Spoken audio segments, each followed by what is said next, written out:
Now, look, you'll remember we had a good chat over the coronation weekend. There was obviously plenty on. It was a very big, very complex event. Apparently, Charles has a regret. What is it?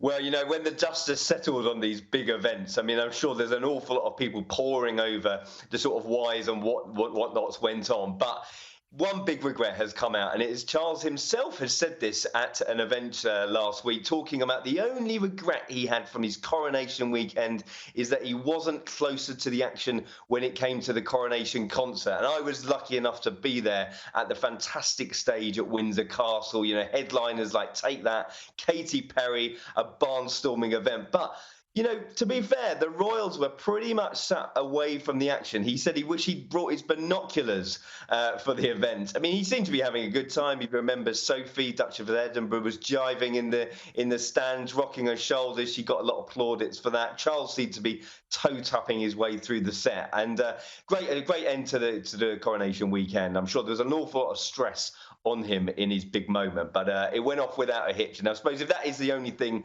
that he regrets, he didn't do too badly on the week. Yeah, absolutely. Here.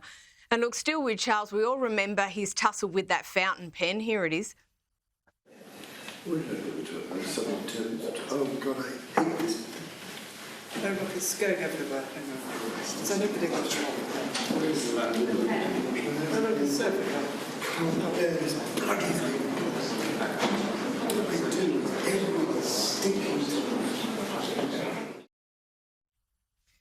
And a year down the track, it looks like he can laugh at himself. Here it is. And our ability to laugh at ourselves is one of our great national characteristics. Just as well you may say so, given some of the vicissitudes I've faced with frustratingly failing fountain pens this year. It's things like that actually, they do make us all smile, don't they? They do make us all actually really like Charles.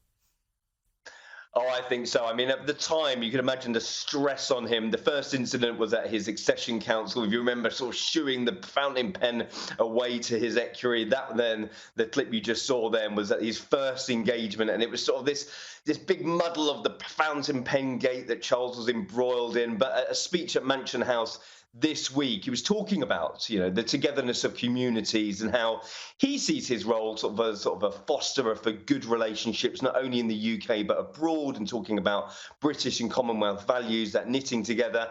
But, having a laugh at himself. And I think that when all is said and done over the last year, he's had a pretty solid year, Charles. I know that people will be expecting to see him more at both home and abroad next year. But when you look at the first 12 months, it's been pretty solid. And he's got a sense of humour. And I suppose that shows him in a good light, definitely. Absolutely, it does. Now, on to Harry and Meghan, and over the course of this last year, look, they've been at the centre of a number of interviews and docu-series and all sorts of things. The ratings are out. How did they go?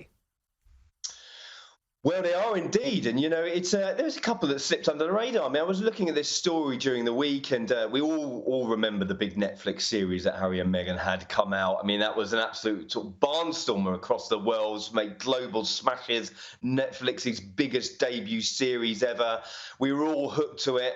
But once that sort of dropped off, I think the sort of Harry and Meghan love affair has dropped off. And you look at the sort of the star quality that they still have, I think that's still undoubted. However, have they taken a back seat? Certainly in terms of the ratings. I mean, their Netflix docu-series charted at number 1, then it stayed at number 2 for many weeks. It was in the top 10 for quite a few weeks after.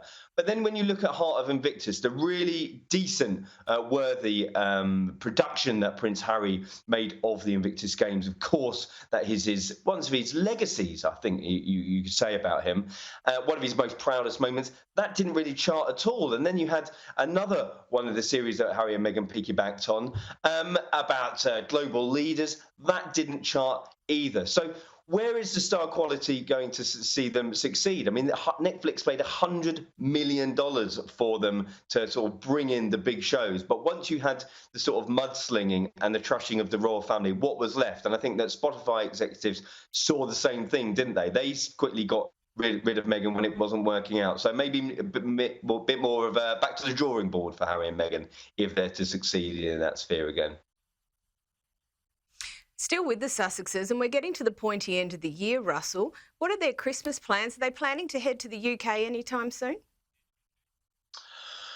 Well, never say never with Harry and Meghan. However, I mean, they're talking about Christmas plans revealed. I suppose we know less than we do more at this stage, because whether Harry and Meghan come over to accept the King's invitation, I'm told it is an open invitation for Harry and Meghan and their family to join the King, whether that's at Christmas or at summer or Easter or any other the big bashes that are planned for the royal family. They haven't taken the King up on those invitations as yet. Now, I can't see any situation where Harry and Meghan join the family this year for Christmas. There's still a lot of tension and bad blood between the families. Harry still hasn't resolved things with his father. Talk of Harry even having to look for a new resident in the United Kingdom. He's still a councillor of state. What does that mean? He has to have a resident in the UK if he's to take on any official royal duties. However, I can't see that happening this year, or maybe even the next year beyond. I think there's an awful lot of mending of the relationships that still need to happen, and that's not going to happen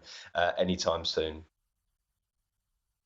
Now, lastly, we know the royal family hosts events to say thank you to community volunteers and the like, but they've just held an event to say thank you to the volunteers for the Queen's funeral and for the coronation. Fair enough, Russell.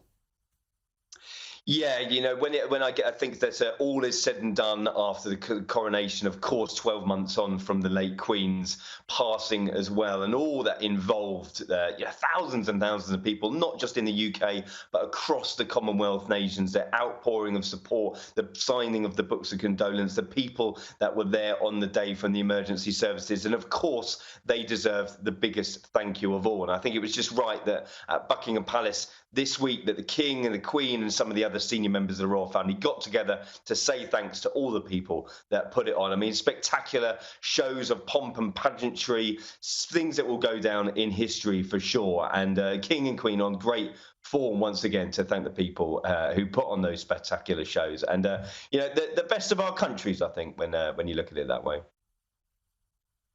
Yeah, absolutely agree. Russell Myers, thank you as always for joining us, particularly on your Sunday. Get back to your gorgeous family and that fresh new baby. We'll speak to you soon.